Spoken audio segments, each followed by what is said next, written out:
Hi, this is Paul. I'm going to do another video on the Jesus seminar. And because, of course, they're behind the Daily Wire paywall, I can't really just go in and do my normal commentary. But the clips are coming out, and I can, of course, talk about the clips. And I have watched all and listened to all three of them. The section that they clipped here, I'm really glad they clipped it here because this is a really good section. In fact, I was just thinking about this morning. Of course, as a local church pastor, every week I'm also working on my sermon. If you're curious about my sermon, there's a rough draft for Sunday, and sometimes I'll post the final sermon. You can find the final sermon always on the church website or on the church YouTube group, which is listed below. But So this week I'm preaching on Isaiah 61, and I was thinking about interpretation, because what I often like to do when I've got a text is, I can read it, I can study it, but often I'll want to listen to it, and I'll want to listen to large sections of the book to get a sense of the context for a text. So I was doing that this morning. I had to run somebody around because this person can't drive and they needed things, so I was running them around. So I had some extra time in the car this morning while they were in the doctor's office, and I was able to do some listening to the last part of the book of Isaiah. And I was just listening, and I often listen in a version that I'm not as familiar with in order to sort of prompt other things in my head. And so I was listening, and I was just thinking about, this question of interpretation just haunts the sort of the epistemic sea change that is underway now. And I'm not just saying this because John Vervaeke is a friend, but John Vervaeke's inclusion in this group is super helpful. He asks really great questions. He comes at it, whereas, say, Dennis Prager is religiously a practicing Jew.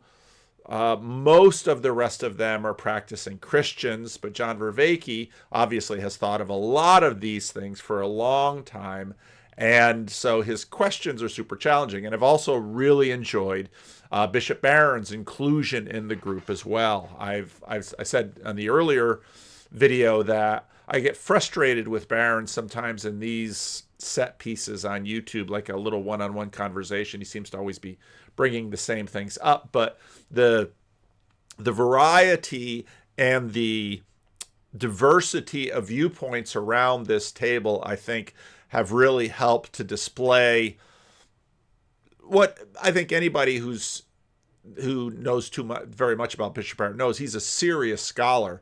It has really helped to see him bring a lot more stuff out, and that's been really good. So let's jump into the clip. Provocative comment. So if this is a very provocative comment. So if we don't want to address it completely now, but I'd like to put it on the table as a theme.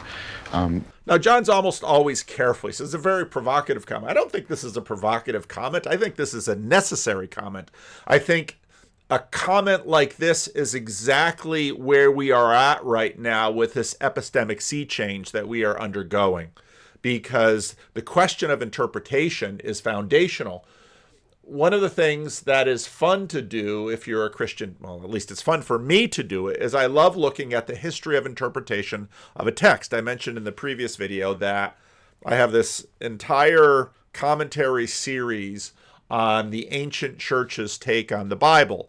And this commentary series lifts church father quotations per verse in sort of a modern commentary way. And I've often found that to be sometimes frustrating, but often super fun and interesting, because it's amazing how different people from different cultures approach the text. Now, the reason John is a little hesitant to bring this up is because this can sound like a provocation. This can seem like an attack, because in the modernist frame, the assumption has been for a long time that, well, there's one interpretation of the text, and this is an extremely complex thing to actually work through. Now, again, Damon Walter, who does the science fiction channel, I really appreciate his videos, but his take on Peterson is basically that Peterson is basically a postmodern, and what we're dealing with here is not really metamodernity or something like that's past, but we're continuing to deal with postmodernity, which has everything to do with this question, whether or not a text can have meaning. And I think even when you say it like that, you have to take a step back and ask deeper questions about what do we mean by meaning, which sounds so terribly meta, but for many people, and again, I come at this as a practitioner in that I'm a pastor, and people read that, well, what should I do with this? How should I apply this? It's Wednesday, and so tonight I'll have my normal men's Bible study. And I love my Bible study because for the most part, we have a number of people, some who have more experience with the Bible than others, but we just read the Bible and we talk about it. And I always find it refreshing to hear different people's takes on it. But that's also alarming for a church that has developed in a modern period that really wants to sort of bring things in tight. Now, if you read Alistair McGrath's excellent book on Luther, Luther's Dangerous Idea, that gets into some of these issues. Not a lot, if I recall. It's been a lot of years since I've read that book. But Luther hoped that, sort of following Erasmus, that here we have this one meaning of the text, and so here's the meaning of the text. And through reason, we can all agree with it. And it's not what's happened. And of course, in some ways, the churches will sometimes have this is the meaning of the text as determined by the church. Protestantism was much more of an open field where you've got different scholars talking about the meaning of the text. But especially for Protestants, this might seem like a challenge because, the text has such a high place in Protestantism. Not that it doesn't have a high place in Catholicism or Orthodoxy, but the Catholicism and Orthodoxy basically put the thing together in a different way. And so, again, in the first three, this is not just because John Vervaeke is a friend of mine, but in the first 3 episodes of this, I found John Vervaeke's participation so helpful and so helpful to just provoke the kinds of questions that are really going to need to be answered. Something that is striking me as an observation, even an experience. So as I'm listening to all of these varied interpretations of this same text, this strikes me as an experience I have when I'm reading profound poetry, the surplus of meaning that Ricoeur talks about, and you unpack it. But of course, okay. So there's a friend of mine, Jeff P. He's an OG here in the corner, and he's got a channel out there, Shoulder Surf, where he is attempting to read and comment on and learn all of C.S. Lewis' writings from the beginning. Maybe I'll put a link to it below if you're curious. But one of the things that when I saw Jeff start to do this, which I found so helpful and something I really wanted to learn from, was he would sort of keep ChatGPT in the corner, and he sort of chained ChatGPT to not interrupt him, but he can call her into the room. He calls her robot lady. He sort of calls her into the room and gets background information on some of what he needs background information on. So I've sort of decided to do this because often what happens is, now all of the people around this table are very learned, and they will drop names and drop references that I don't know. I've heard little bits, and I understand what John Vervaeke is saying when he's talking about this surplus of meaning, but now sort of with ChatGPT, I can kind of go back and say, flesh this out a little bit more, and I thought that might be helpful for the commentary on that. So again, I'm listening to this, and I'm hearing, I heard sort of Jacques Ricoeur, and so I kind of had to figure out how on earth to spell this. And yeah, so there it is on the screen. And so then I asked ChatGPT, okay, tell me about this guy's concept of surplus of meaning.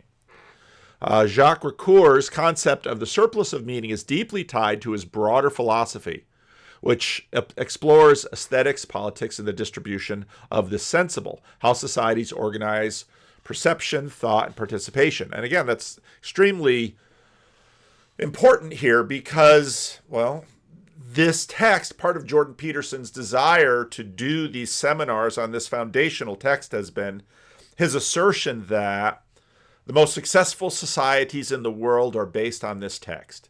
That is an evolutionary argument for the veracity of this text and the truthfulness of this text and the importance of this text. And in Jordan Peterson's broader Save Western Civilization mission, therefore, we should get at the meaning of this text. But part of, as Jordan Peterson has talked about often, part of what Jordan Peterson has said is that postmodernity raised into question the utility of texts for this. Now, it's probably not the right way to frame it, that they raised the question of the utility.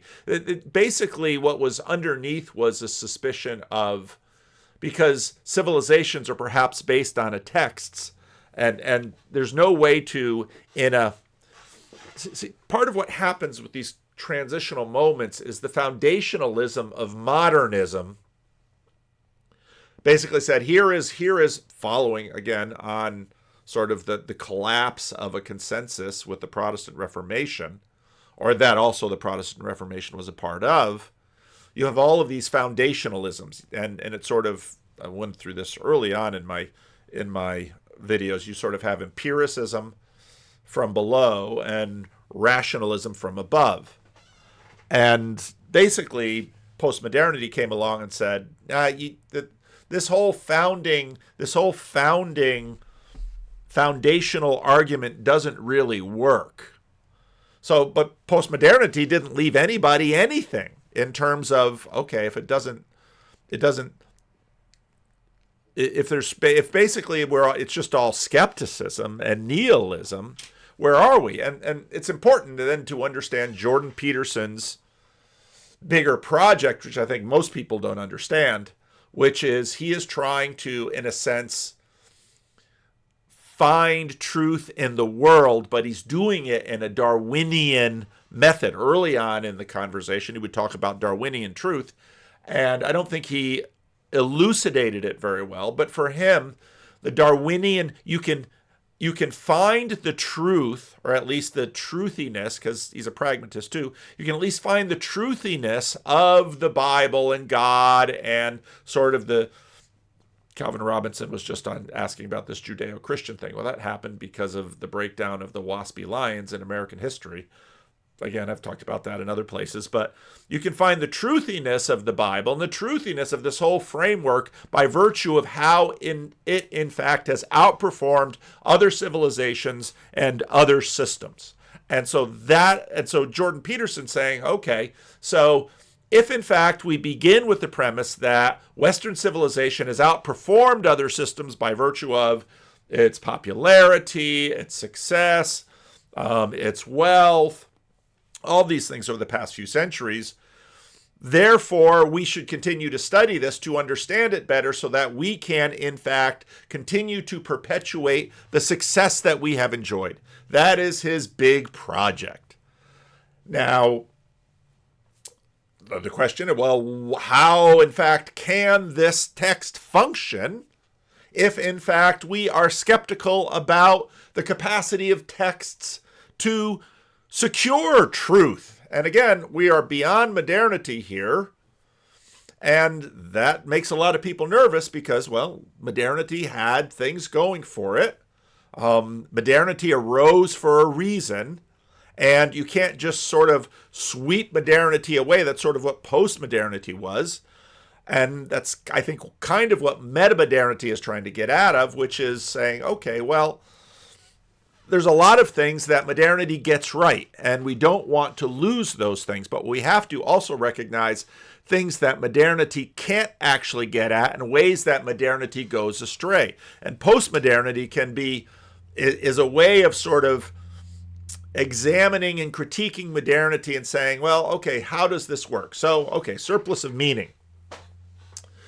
What is surplus of meaning? Meaning in art, language, and any medium is not a closed, finite entity. That's sort of modernity. It's all these one-for-one correspondence and relationality. It's Ian McGilchrist. It's the left brain. It's the emissarian brain trying to lock everything down into little Amazon boxes. It is inherently open-ended and exceeds the intentions of its creator or framework imposed by institutions. Now, those are two really key things right there, because, again, if you have orthodoxy and Catholicism that basically say, well, it's the authority of the church which has its foundational line through apostolic succession, therefore the church tells you what the Bible says. The Protestant Reformation turns that on its head and say, no, no, no, no, no. The church learns from the Bible what it should do. Postmodernity comes along and says, you can't get that from the Bible because it's a text. And because of a surplus of meaning is sort of the literary combinatorial explosiveness of reality. And so that's why, and so often Protestants would sort of nail things down into authorial intent. The text means what the author intended for it to mean. Now, that's sort of a helpful trick. Even if the author is not available to us, then we study all of the writings of Paul, or all the writings we believe are from Paul, and we try to get authorial intent. But as many even Protestants have noted over the last number of years, that's not really going to help you, especially when you're looking at Old Testament and New Testament interpretations of Old Testament passages, because it's very clear that the apostles and Jesus reinterpreted Old Testament texts in ways that were germane to them that, in all likelihood, the original authors could not, or at least likely did not, assume. So while authorial intent is a very helpful thing to try to get at this, it's interesting that Ricoeur attacks both authorial intent, that's sort of the Protestant frame, but also institutional authority, that's the Catholic and the Orthodox frame. So why? Well, there's a multiple interpretations. Christian Smith, sociologist at Notre Dame, wrote a book called The Bible Made Impossible, where he gets at some of these issues in that book. And he talks about pervasive interpretive, what was the word? Pervasive interpretive pluralism, or basically says this is a challenge, and this is a challenge for people, because all of these fancy words and all these philosophical ideas, most regular people who are living very much in a concrete world say, I just want to do what the Bible tells me to do to get the outcome that I want from my behavior. Now, that basically shows that the modern frame is very much, it's very practical in many ways, and it's very deep in people. So they just, well, then they sort of use the Bible as kind of this guidebook, basic instructions before leaving earth, these things. And so here the Bible's going to tell me what to do. And if I do these things, I'll get the outcomes I desire. Now, again, some of you might listen to that and say, well, that's kind of what Protestant churches are about. But I would say, actually, within Protestantism, that was sort of anticipated, because Protestants will also say, but you also can't use the Bible as an idol. And that's why in Protestantism, we are saved by grace through faith. So in other words, our salvation is not dependent on interpretive correctness. Now, that isn't to say that interpretive correctness is a bad thing. No, it's a tremendously bad thing. But it's actually what connects us to Christ is you hear Christians say it all the time, a personal relationship with Jesus. And that differs from, let's say, the Orthodox and the Catholic. What saves you is a personal relationship with your church. Now, I know many Catholics will push back on that, and I'm not trying to say that that's what you mean, or even necessarily, I'm not going to say that that's necessarily what the church teaches, but that's sort of what the Protestants saw and were reacting against. And so you can deal with that as you want. Ambiguity in representation. Words, images, symbols carry layers of association and histories that cannot be fully controlled or confined. In other words, people take these texts and they do crazy things with them. That's not news to a pastor. I see people take crazy things from texts all the time. Dynamic context. The meaning of work shifts over time and across cultural or historical settings, creating a proliferation of possible meanings. Brett Sockold sent me his book, Transubstantiation, which I really enjoyed because it showed how Luther probably wasn't understanding Aquinas well. I was just talking to a Roman Catholic monk who is a PhD student in Ireland, who I'm going to be doing an event with in February, and he was talking about. He said, "Oh, Calvin, I love reading Calvin. Calvin was really working." He basically said that very similar to what Sockold said, that Calvin was trying to get at. He was trying to get at Aquinas, but he probably wasn't just understanding Aquinas as well. And so it was a very interesting. I really should have him on the channel. Hopefully I didn't misrepresent him or get him in any trouble. But these are the things that are sort of troubling us. So here we have this text. Well, can we know anything from it? Now, I would say, yes, we can know a lot of things from it. And this is where often there's sort of the Mott and Bailey or straw manning, where postmodernists say we can't know anything from text. I'm sure there are postmodernists that say we can't know anything from text, but almost when I look at how people really live, that's not how they live. Because if you can't know anything from a text, then the postmodern writers who believe you can't know anything from a text are wasting their time writing books. And they should just go out and do things like, I don't know, like make abstract art and put it on the wall and hope somebody gives them millions of dollars for it. That actually makes more sense in terms of postmodernity than writing a book to say that texts are ambiguous. Well, then why are you writing it? Because if that was the case, I have a performative contradiction in reading all of this now, because I'm using a text to try to convey meaning to you, and I hope I'm doing it successfully. At least some of you will have some idea of what I'm talking about. Goes into aesthetics and then political implications. Examples of surplus meaning in literature. A novel like 1984 George Orwell might be seen as a critique of totalitarianism, but readers across contexts may interpret it as a commentary on surveillance language or contemporary politics.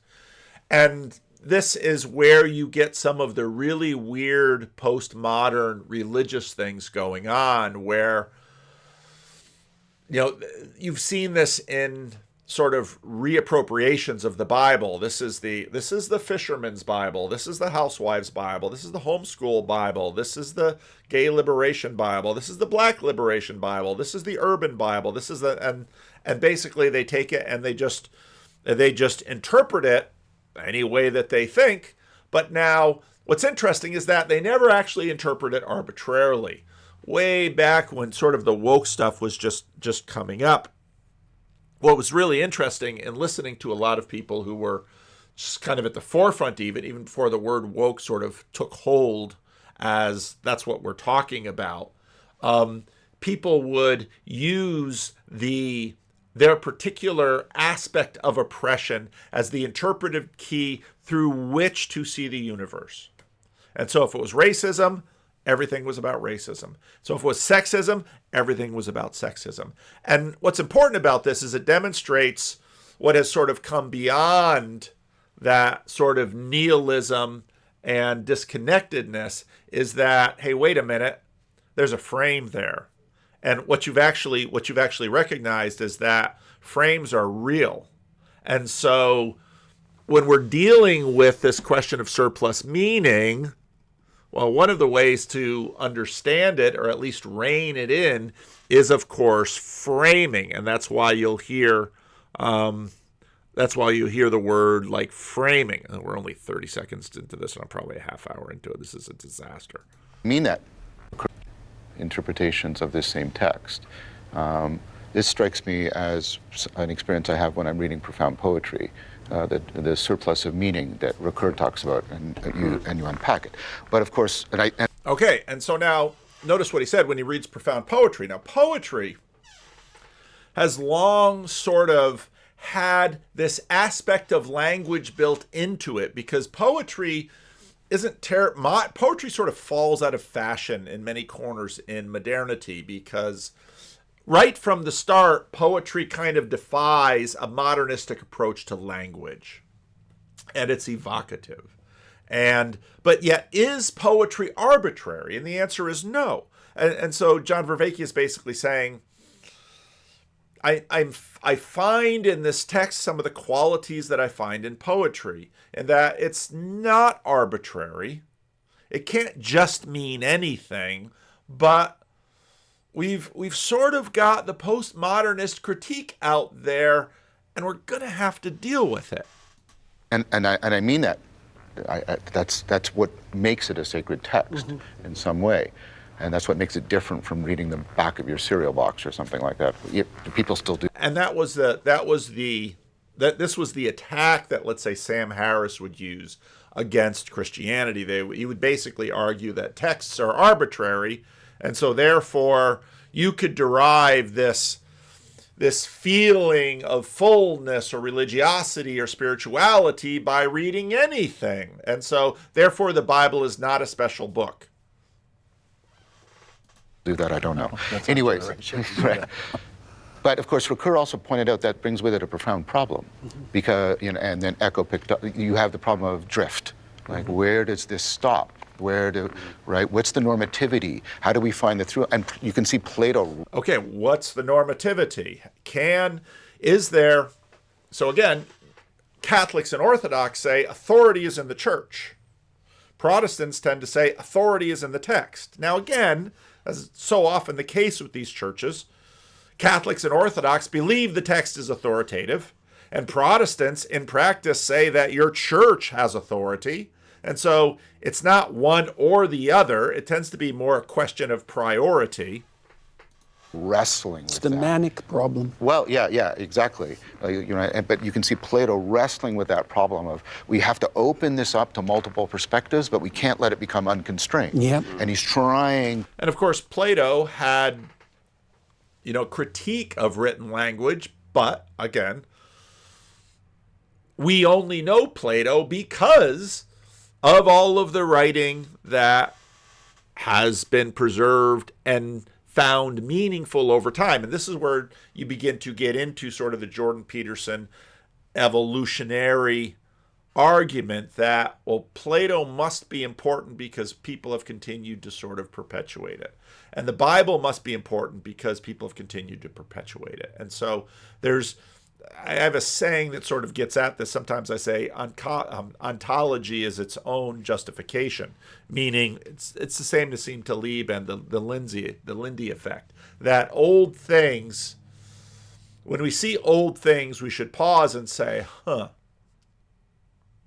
there's probably something to that. Doesn't mean that's necessarily right, doesn't mean that's necessarily true, doesn't mean that's necessarily good, but it's weighty and it should have consideration because it has stood the test of time, as we like to say.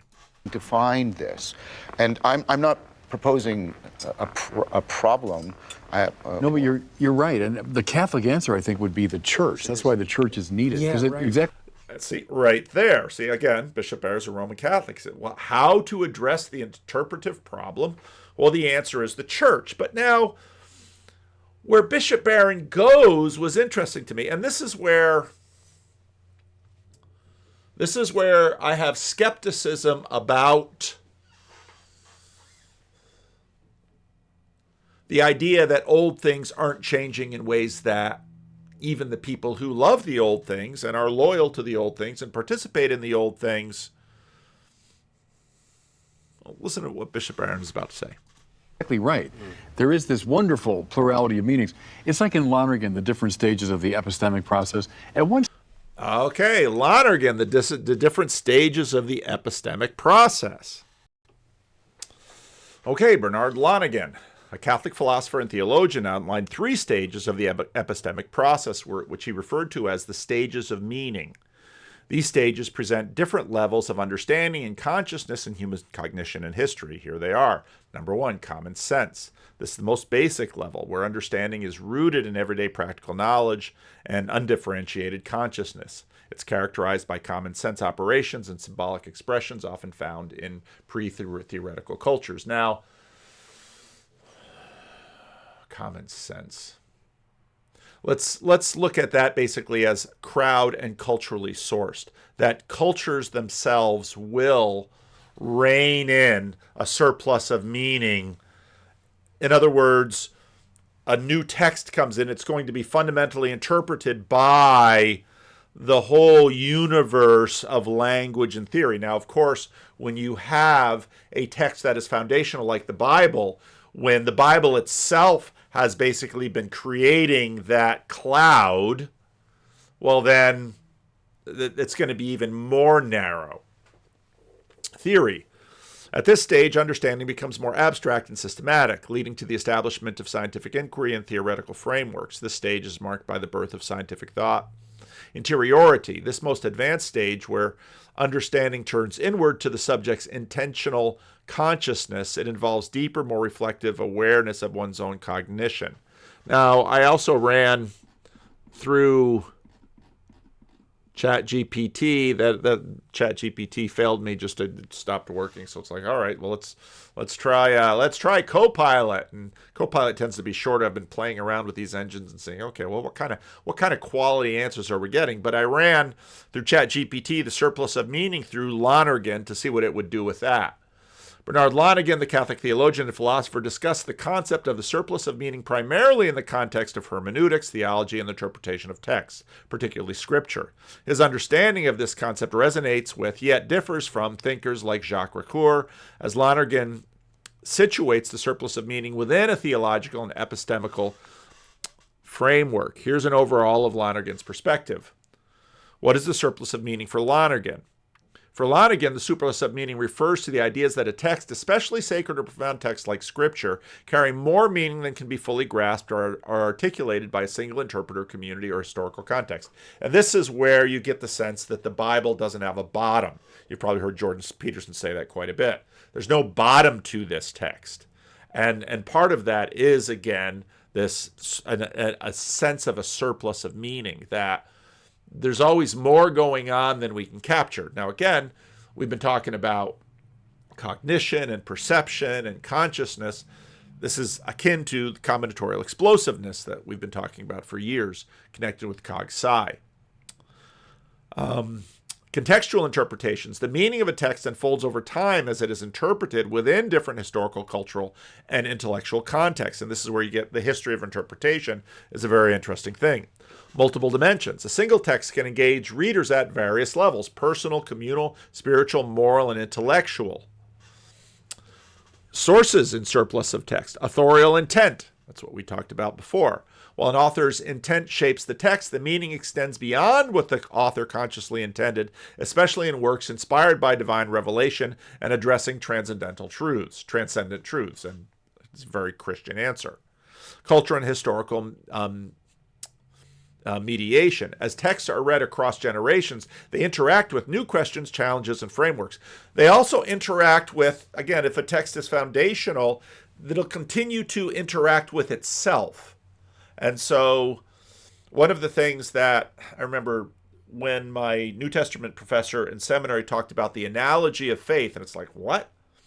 Basically, a lot of this is what he's talking about, that in fact, a community gets a sense of it, and that sense of it sort of bounds the text. Now, of course, there's danger in that, but part of sort of you have a prominent processing in terms of the community sort of binding a text and holding it together, and the surplus of meaning that is pushing against it. So you get this kind of operation going through it. Opponent processing. The role of the reader. Each reader brings their unique context, experience, and perspective, enriching the text interpretation. Now, as a pastor, this is what I deal with often. And part of how our culture has changed, if you look at, let's say, how Bible studies were, you can look at something like the Heidelberg Catechism. You have set questions and answers, and the job of the student is to memorize the questions and the answers so that upon examination, the students can say, okay, what is your only comfort in life and in death? That I am not my own, but belong body and soul in life and in death to my faithful Savior, Jesus Christ, who has fully paid for all my sins with his precious blood and has set me free from the tyranny of the devil. So, bang, question and answer. What happened much later in the modern period was, well, what does this text mean to you? Because educators saw that if, in fact, there was value to provoke thinking, in that the text could actually have more of a payload if the person interacted with it. Now, there's been some pushback against that because people have noted that, in fact, people can often be more deeply impacted by the text, also by memorization or doing various other practices with the text to sort of get the text into you. And then theological implications, whole bunch of other things. But again, it's gotta keep moving. Otherwise, it's gonna be very long. Stage, it's wonderful to be playful, and here's an idea, and that's an idea, and so is this, and well, all these bright ideas can't all be the right idea. At some point, you have to make a judgment. Lonergan says that's the third step in the process. So the church, I think, would say, finally, a judgment has to be made where maybe here's a range of meanings, or this is the parameter that within which this text operates. Because not any text can mean anything. If it was that arbitrary, we would stop using them. And this, again, is where the performative hems in the theoretical. There's a theoretical surplus of meaning, but it's a surplus. It's not that texts are simply arbitrary. And again, someone says, texts are arbitrary, and I would say so is language. So in other words, texts are arbitrary or language is arbitrary, then language is arbitrary is itself arbitrary, and then why are you using it to begin with? There must be a reason for it. You must have a sense of it, and that's where these performative contradictions can get really knotty. Because otherwise it does become vociferous, and then the community can't move anywhere with the text. We're just chattering with each other all the time. It's also precisely the process by which a story in any form is created. You start with blue sky, right? You set certain conditions that are in place. You know, Stephen King says... And this was a super interesting point too. Now again, and this is where I know a lot of people, a common complaint is, Jordan should have more biblical scholars around the table. He does have some theologians, they're not necessarily biblical scholars, but what's interesting is that he does have a diversity of backgrounds, and so what Greg Hurwitz brings to it is he is a writer, and so he looks at this and says, well, I clearly don't believe, I can believe in surplus of meaning, but I clearly do not succumb to the idea that the text is arbitrary. So in many ways, when you begin a story, I love what he says here, quoting Stephen King. As you write with the door, right, you set certain conditions that are in place. You know, Stephen King says you write with the door closed, but you edit with the door open. And you hear that. In other words, when you're writing, you're creating a world, and let's say, we'll use Tolkien. When you get to the beginning of about hobbits. So he's going to tell you about hobbits. And his hobbits have to be true to hobbitness. And the dwarves have to be true to dwarfness. And the elves have to be true to elfness. And Gandalf has to be true to wizardry, as does Saruman. And you're already beginning to constrain them. In other words, text, while there's a surplus of meaning, also constrains. And if text doesn't constrain, it doesn't have any meaning. So in some ways, there's also sort of an opponent processing in the dynamics of language and of texts, that while there's a surplus of meaning, there's also constraint. And these things are always pushing against each other. And as a story writer, Greg Hurwitz says, this is what stories do. If I make my character do something which is too far away from that which the text already written has constrained, poof, the illusion is gone and the magic is gone, and the reality of that character is gone. And you see it in movies and you see it in stories where there's something that happens. Now, it's very interesting because you'd say, well, in a modernist way, you would want to sort of get down into it and say, well, tell us exactly what. And this, again, is where you get back into Ian McGilchrist because, well, the master has a sense of it, and sometimes the emissary can get it down. But if you would ask the emissary to give me a list of rules, give me a list of, give me an extensive list, give me a complete list of the character Bilbo. Now, that list can go on a while, and its points can be true, but there's an element to Bilbo that can probably not be exhausted by the character list, which is why Bilbo feels real. And if that's true even of a character in a story, how much more isn't it true of us? Right, so there's if you have maximum freedom at the beginning, but then you set a narrative contract, and the rules sort of narrow and have to be constrained as you move forward. Yeah. My suspicions, John, is that as we advance with these large language models, we'll be able to specify the symbolic relationships because they're encoded in the text. He keeps talking about this, and I don't know. This is why I really want him to have a conversation with Peugeot and Vervaeke about AI, because I don't know who he should talk to, but I don't know enough about this. You know, when I hear him talking about it weighting things, and then when I listen to him talk with Jonathan Peugeot about that, then I began to have a sense, okay, now I have a better sense of what you mean. And this is consistent with his evolutionary approach. Because in a sense, an evolutionary approach looks at what is and tries to reverse engineer it to a degree and says, well, there must be something in that process that is true. So I just don't know enough to evaluate his statement. It's an interesting statement, and part of me is skeptical about it, but I don't know. Right, and so, I mean, I've been thinking that we're on the verge of something like a computational epistemology. I mean, one of the things that both Jonathan and I have encountered continually in our discussions with people like Sam Harris, let's say, is the postmodern critique, which is, well, you're just reading into the text. Right. It's like, well, whenever you listen to... The irony of that critique, you're just reading into the text. What is reading into the text?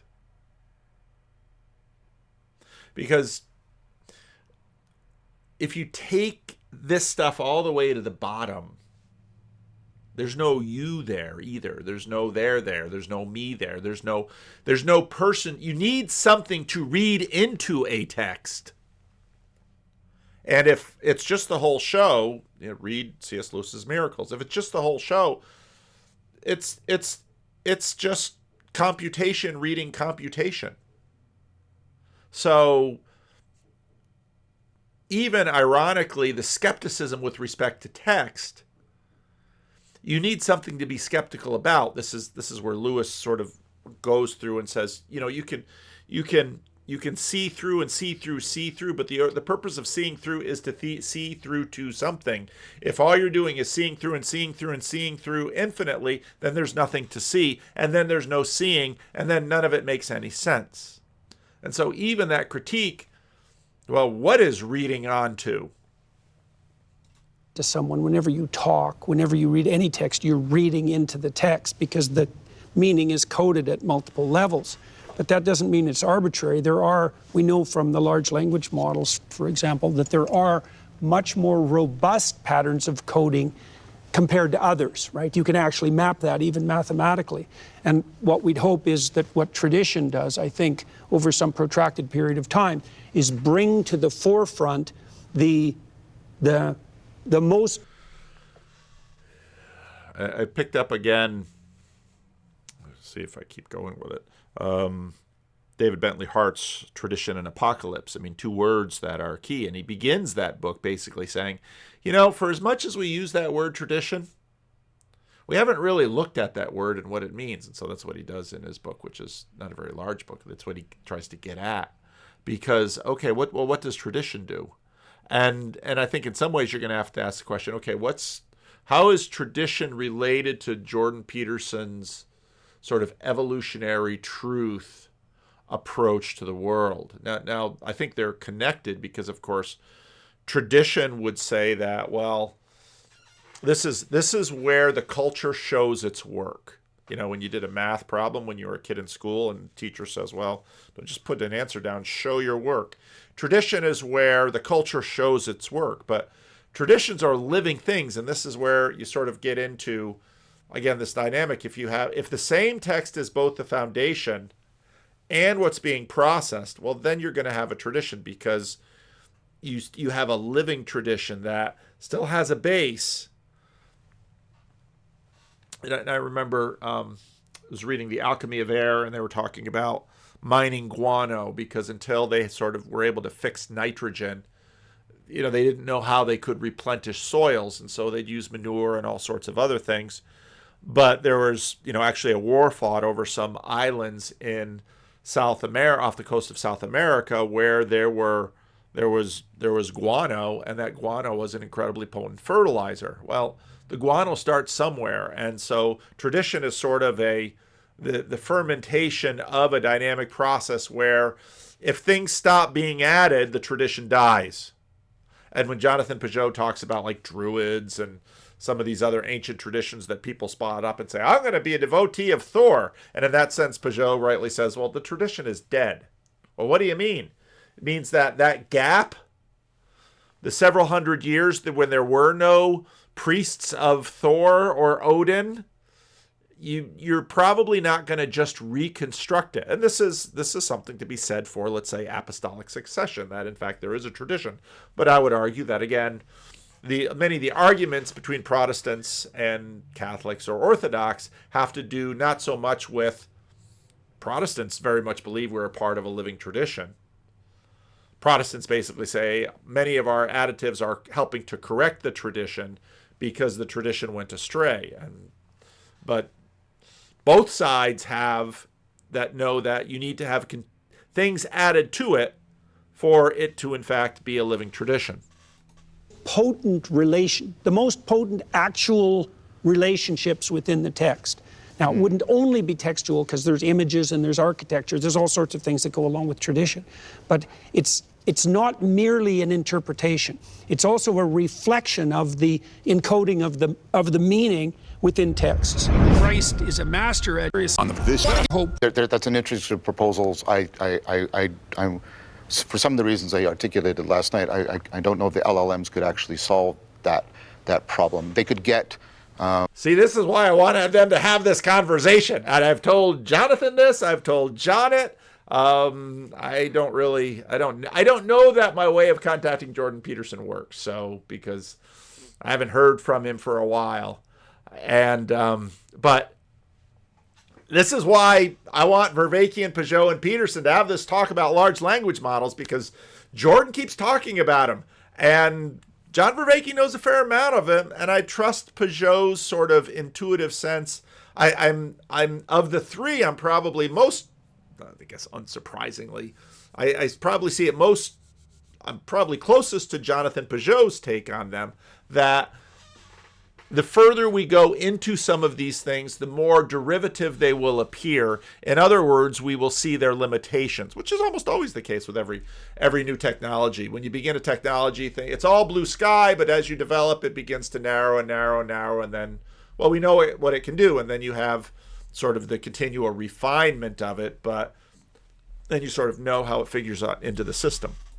I think syntactic relations, yes. probabilistic relations. Yes. But the pragmatic and the semantics, I think, would be still very different. But we're not here to do cognitive science. But the proposal I find interesting, and I found what the bishop said very important too. That it sounds to me like but there's, if I could, it sounds like there's the text, and then you do this unpacking, sort of very right hemispheric. Emil Gilchrist would love it here right now. But then you put some normative demands on it. And there's the community. But it sounds to me, isn't it also the case that there are? Well, and there's also Leslie Newbegin had this great line. I've got to be disciplined about finishing my sentences. Has this great line that basically the church is the hermeneutic of the text. What does he mean by that? That's a lot of what Bishop Barron was pointing to, and I think it's deeply aligned with Peterson's big effort that you can evaluate texts according to what these texts produce. And so again, Jordan Peterson says, well, Western civilization has been created by the Bible. And, I don't focus in my channel on trying to scorekeep between Protestants, Catholics, and Orthodox, but every now and then there's a point that I see. And I talk about Protestant liabilities as well as advantages. And I think part of what happened in the West, even though there's plenty of fair critique to make and criticism to make of the Protestant Reformation and all of what happened, I don't think we would have the West without the Protestant Reformation, because in many ways it has been the nations of the Reformation, England, the Netherlands, Germany. It's been many of these nations. Now France, this is so hard to talk about, because to what degree can we compare French Catholicism to Italian Catholicism to Spanish Catholicism civilizationally? Because I think one would have to argue that it was Protestant England and America that has shaped the last two centuries, and for better and worse, there's obviously critique. And it was very much the Protestant approach. I'll throw the Netherlands in there. It was very much the Protestant approach that led to the kinds of things that Jordan Peterson looks at and says, civilizationally, this is the different. Latin America has tremendous natural resources, but Latin America has not achieved what, let's say, has been achieved by Great Britain or the United States. And the Netherlands, for that matter. I mean, the Netherlands, just in terms of their size and population, they're an astoundingly productive society. Germany, astoundingly consequential society. So, give the Protestants their due. And I think there's something to be said for the power of the text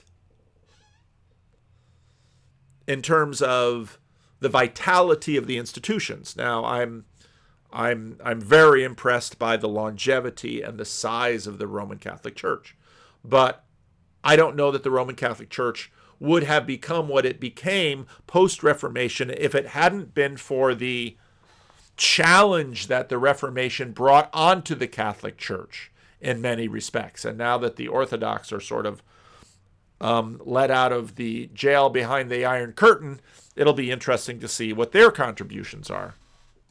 Our practices in there too. And the text has to live with the practices and the liturgy. And the images. And the liturgy has to live with the community, right? And all of these things have to be like mutually reinforcing. And I think even in the medieval world, they have to harmonize. Well, you had the church, and then you had the monastery, and you have the university, and they're all doing these various things with each other. And the optimal way, I would say, I wonder if Jonathan agrees, as the optimal way to read this text is in the liturgy. That's right. Now, you can read it, I think, academically, you can read it the way we're doing now. Again, Catholic and Orthodox, I've said before, the liturgy, the liturgy, the liturgy, the Eucharist, the Eucharist, the Eucharist, the preaching of the word, the preaching of the word, the preaching of the word, the communion of the saints. But very interesting. Now, but the optimal way is in the liturgy, because that's where the discipline of the community is most fully on display. Well, that lets me bring up one thing, which is, and I'm not proposing anything, please, but there's a sense in which the liturgy brings out all the non-propositional meanings and values of the text. It brings out the cultivation of skills and virtue, the enabling of states of consciousness, the transformation of identity and character. And that's not going to be carried in just a propositional reflection on the text. I'm a Protestant. I can't help it. Protestants have liturgy too. But again, liturgy is usually based on Scripture, and they use Scripture in liturgy. But, and it's interesting in this particular study too, they are rearranging the text. So even the simple gospel is a rearranging of the text. Liturgy rearranges text. So I don't want to take anything away from Bishop Barron or John Vervaeke's point with respect to liturgy, but liturgy is in a sense another text based on the text. And so it's absolutely appropriate. Protestants have liturgy too, but and so the text will very much be interpreted by the liturgy, and so you get this hermeneutical cycle that's going on. But I'm still a Protestant. Yes. Right. There are propositional parameters to that. Oh, I'm not denying that. I'm not denying that. Right. I'm not denying that. But that's what I was. That's why I wanted to. That's part of that binding. Well, yeah, the religio, the binding, and the binding. Yeah, and there's a powerful, like in the liturgy, there's also a powerful notion of celebration, where we celebrate the life of Christ and the life of the. So let's speak in favor of the liturgy. The liturgy is a way in which the community itself lives with the text in a way that Protestants probably don't do as well with. I'll say it that way. Now, Protestants incorporate text in the liturgy. There's always a reading of the text. And if you look at, let's say, a Revised Common Lectionary, in many churches there are 4 texts that are used. But part of the reason that part of what has shaped my particular use of the text as a Protestant minister in the church, for example, I know it kind of bugs my friend Eric, who's over at Christ Church Davis, in the midst of this conversation in our own denomination about liturgy. I don't like the Revised Common Lectionary because for most of my people, they don't get a chance to. There was this movie Memento where a guy had basically extreme memory loss. And so he would take these little snapshots, and he'd write these little notes, and he'd do all these things to try to construct his view. So often I find, and again, this is not the fault of the liturgy. The liturgy is actually an antidote to a lot of this, which my friend Eric continues to remind me of. Eric Dirksen over at Christ Church Davis. Many Protestants treat the Bible that way. Oh, here's this plaque with this verse. Oh, here's my favorite verse. Oh, here's this little devotional I read. And you have this little devotional, and then you have some preacher blabbering on about what the preacher thinks about the devotional. Part of the reason that my preaching and my use of the text has taken the shape that it has at Living Stones, and then one might argue evolutionarily, it's not been successful because, how successful is Living Stones as a church? How are you going to judge that? But I remember one of my Old Testament professors saying, if you have only time to read one book when you're going to preach a sermon, read the book that the text is in. In other words, if your passage is from Isaiah, read Isaiah. If your passage is from Mark, read Mark. And so one of the things that I've done in my preaching is I've tried to keep within books for a series of weeks if possible. Now lately I've been using the narrative liturgy, the narrative lectionary, which tends to do that a little bit better, but sort of the setting up to the gospel and to Advent and all of this, we've been in different texts. But even when I was preaching on like Jeremiah, try to give people a sense of who is Jeremiah and what is his book about.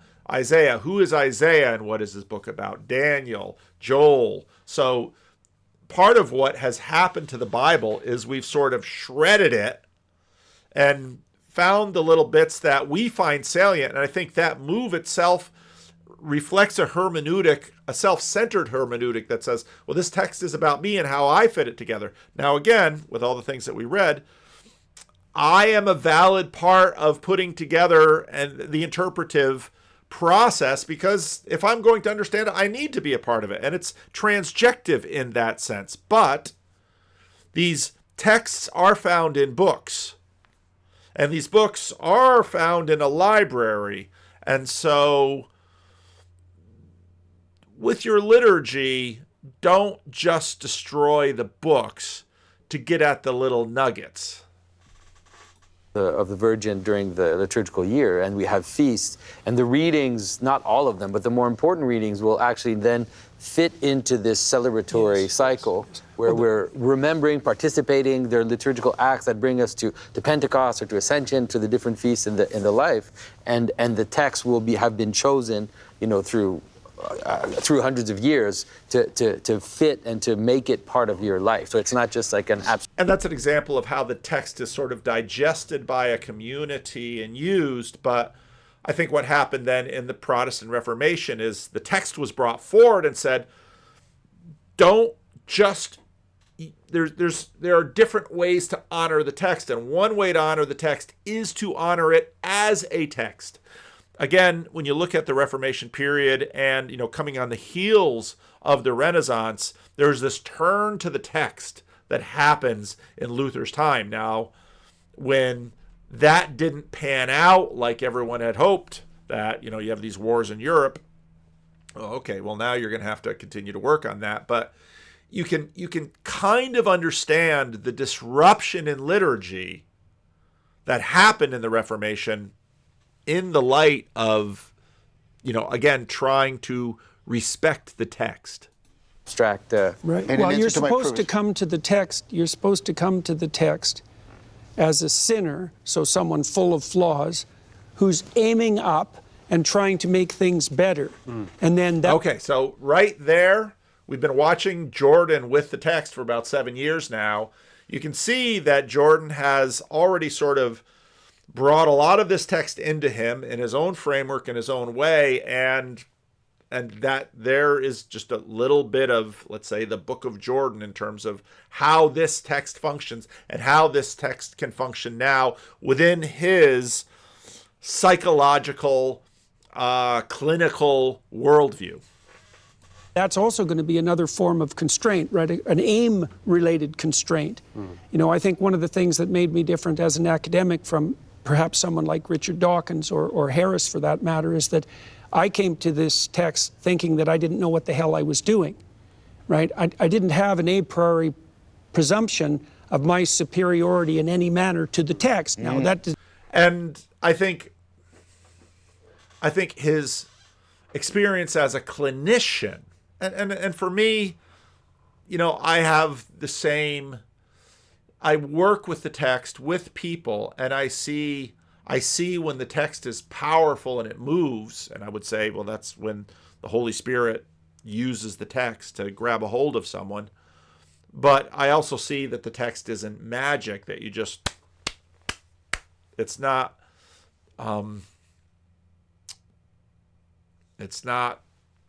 calamine lotion that you put on your poison ivy. doesn't mean I had any real attitude towards it, except, what in the world is this? And perhaps there's something I can learn from it. And it is necessary to constrain the range of interpretations of anything that you encounter. Your aim is, in some ways, the primary manner in which you undertake that constraint. So why are you doing this? What do you care about? You mentioned that the other day. Yeah. Well, I want to reply to that, and I agree with that, but I want to pick up on what the bishop said. One of the problems, I think, in our culture is we tend to have a monological approach. And I'll just put on my cognitive scientist hat for a second here. There's now increasing evidence that human reasoning, interpretation, reflection works much better dialogically than it does individually. You take a standard task, the weights and selection task, only 10% of people get it right. You replace one person with 4 people who will talk dialogically to each other, and the success rate goes reliably up to 80 or 82%. Like, this is, we're all the way back to the early years when I was talking about, when I listened to someone like Brett Weinstein talk about religion, and I found that so many of the critics of the text and of Christianity brought their assumptions to the text. And the most common assumption I see out there from people is the Bible is a list of rules that if you do what the Bible says to do, then you will, and then people sort of fill in what they imagine a blessed life looks like. Then you will be saved from hell. Then you will be rich. Then you will be healthy. Then you'll marry the partner that you've always wanted. Then you'll get the job that you want. I mean, there's sort of this natural prosperity gospel approach to the text that is just built into religion. And if you listen to my sermons, sometimes you hear me talk about common religion. And this is in some way set up by, if you read the book of Deuteronomy, the book of Deuteronomy is abundantly clear for most of it. There's these other parts of the book of Deuteronomy that kind of set you at an angle. But the book of Deuteronomy basically says, okay, Israel, I saved you from Egypt. Here are the rules. Here are the covenant. If you agree to this, then your animals will have lots of young, your plants will prosper, your wife will have many children, the nations around you will fear you, you'll be able to subjugate them and have them be your water carriers and your woodcutters, and you won't get sick, and your clothes won't wear out, and you won't have locust plagues, and yada yada, everything you wear. But if you fail the covenant, then you're going to get sick. Then you'll be dominated by your neighbors. Then your plants won't grow. Then you'll have drought. Then you'll have plague. Then you'll have famine, etc., etc., etc. And so built into religion, because religion is basically an operating system that we use to try to gauge the world, there's this natural assumption that this is how religion works. And so when people who don't practice the religion approach the Bible, and some who do, they say, well, the Bible is a list of rules by which I can get what I want out of the world. The Bible is a far more nuanced book on that. Even the book of Deuteronomy, God runs through all this thing again and again and again in the book of Deuteronomy. And then just as Moses is about to die, Moses isn't getting into the promised land. And God says, well, Moses, I've given him everything, but you know what? They're not going to do any of it, and I'm going to curse them, and I'm going to forget about them, but then I won't forget about them. And so, okay, why is it that shape? Well, it's these kinds of conversations that you have in a religious context, because all of these tensions within the text then go, as a foundational document, become tensions within the culture. And set it right, you replace one person with 4 people who will talk dialogically to each other, and the success rate goes reliably up to 80 or 82%. And with religions, then you have a cumulative effort. So we read Augustine, and we read Paul Tillich, and we read Calvin, and we read Luther, and we read Aquinas, and we read Irenaeus, and other church fathers. We read theologians, and we're not only talking to our contemporaries, but we're talking to our ancestors, and we're having one enormous conversation. And this conversation is in many ways folding around these issues, and especially for Protestants basically said, we're going to have a prioritization of this text. Like this is, and the church, I take it, is the homing of the practices and this kind of dialogical reflection. Butterfly cocoon, if you want, is coming up out of this Jewish practice of reading the text in this dialogical way. Yeah. We would say, but we're dialoguing too across the ages, as Jews do as well. I mean, I'm dialoguing with Aquinas, of course, with Augustine, and with everybody else. But so you're quite right. But John, you mentioned yesterday that you practice Lectio Divina, and there's a kind of rich Christian tradition of seeing, well, I mean, it's kind of biblically warranted that the sacred text, part of what makes the Bible a sacred text is that it's a living word, it's God breathed, theopneustos, it's sort of breathed through with the divine spirit. And so there's like that licenses and a certain kind of hermeneutical interpretative anarchy almost. I mean, one of the most famous conversions in the history of the church is St. Augustine, which he describes famously in the Confessions, and he hears a boy over the wall saying, tolle lege, take up and read. And he takes up the New Testament, he takes up the Bible, it falls open, a passage from Romans, and then... And people practice, it's sort of the incorporation of a degree of shamanism into the practice. Well, why would you say that? That sounds like a horrible thing for a minister to say.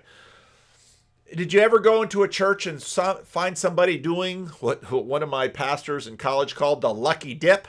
I'm going to pull my Bible and I'm going to open it, and wherever I open it, that's what I'm going to read. That's sort of a shamanistic practice in that I'm disrupting my filters. Otherwise what I might do is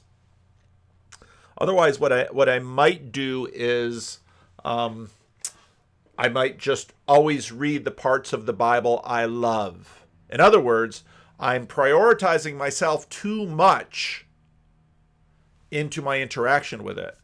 A liturgical way would be to say, well, I'm going to read by someone else's rule, and that then will change. So if you want a Substack to read Martin Shaw's. And you know what's even better than reading Martin Shaw's Substack? Listening to it. Because he reads it so well, and he adds little things when he reads it. Again, this was...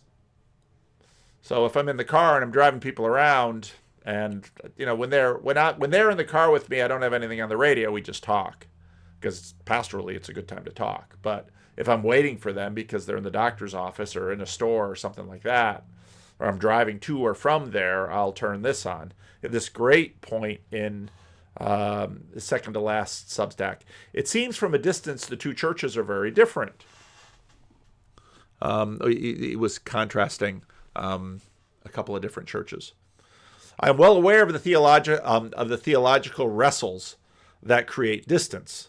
What I don't go along with is the notion that one is completely improvisational and unencumbered by tradition, and the other set and only set in a kind of endless ancient theater or lifeless ceremony, sort of taking on, low church Protestants that are doing whatever feels authentic to them at the moment, and then Orthodox and Catholics that are, this is the liturgy, and this is the day, and this is the moment of the day that for 1,500 years we have always read this text in this moment of the day. And Dame Mary Douglas, a cultural anthropologist, encapsulated something she calls anti-ritualistic approach. The confirmed anti-ritualist mistrusts external expression. He values a man's inner convictions. Spontaneous speech that flows from the heart, unpremeditated, irregular in form, even somewhat incoherent, is good because it bears witness to the speaker's real intentions. And so what Mary Douglas looks into and says, yeah, this what's authentic to me and spontaneous to me and what feels good now, that's not really anti-ritual. You're just sort of placing your ritual somewhere else. Martin Shaw goes on to say, I think actually ritual is inevitable, even when tacit. We are ceremony people. No matter how spontaneous we think we may be, there will be a loved formula, a linguistic groove long established, a shared initiatory language in common for any community that lasts. It is about the dynamic counterpoints of tradition and innovation. We may have done away with the candles, offerings, and holy smoke, but simply to feel safe repetition will always have its value. Funny enough, the last thing I felt when I walked into an Orthodox liturgy was safe. I felt home, but I didn't feel safe. Powerful forces rarely evoke serenity in me. Now, as an oral storyteller, I always veer towards Douglas's quote with my students. We don't need more stuffed shirts up there reciting the Odyssey. Lean into the encounter and don't premeditate. Dare to imagine in public. That's my life, really. It's great stuff Martin is doing. So, let's finish up. He's not giving it a wild interpretation, but that passage suddenly strikes him in the most explosive way, and it's transformative. And that's a tradition maybe Protestants have stressed more since the Reformation, but I know it's within the Catholic and Orthodox traditions too. And, it's also the case that, to be fair to Protestants, of which I am one,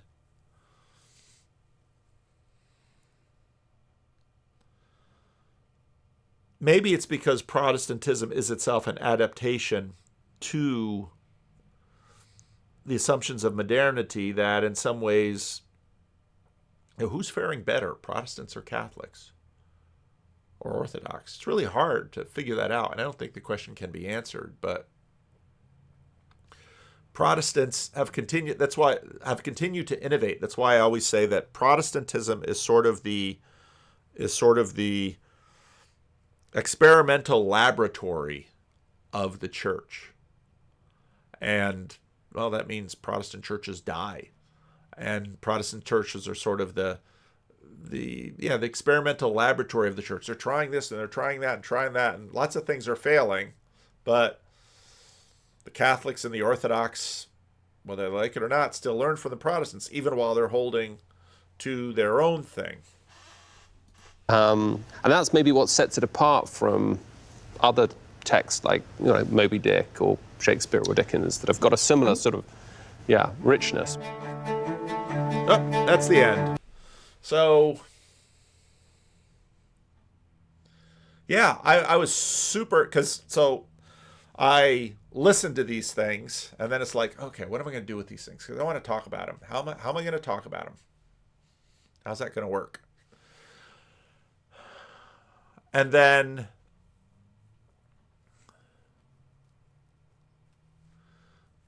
I can't deal with a lot of them because they're behind. So that's like, okay, I got to wait and see what clip comes out. And when I saw this clip today, I was like, oh, good. Because this is exactly what I was thinking about today when I was listening to Isaiah. And I was listening to big stretches of Isaiah while I was driving. It was like, oh, I'm getting a better picture of Isaiah ironically, by not sitting in my office and looking at a book, but while I'm driving, I'm listening to this one translation, and that's why I like sort of mixing it up. Robert Alter's translation can be fun. I've used David Bentley Hart in the New Testament. I don't know if there's an audiobook of that, but it's fun because hearing it is different from seeing it too. And that's where the liturgy, because the liturgy is, in most cases, fundamentally an oral experience rather than a reading experience. And I think for us, in terms of Reformation, those differences are important. So, anyway, hey, leave a comment. Let me know what you think. I'll have to think of some provocative title for this to get people to think about all these crazy thoughts.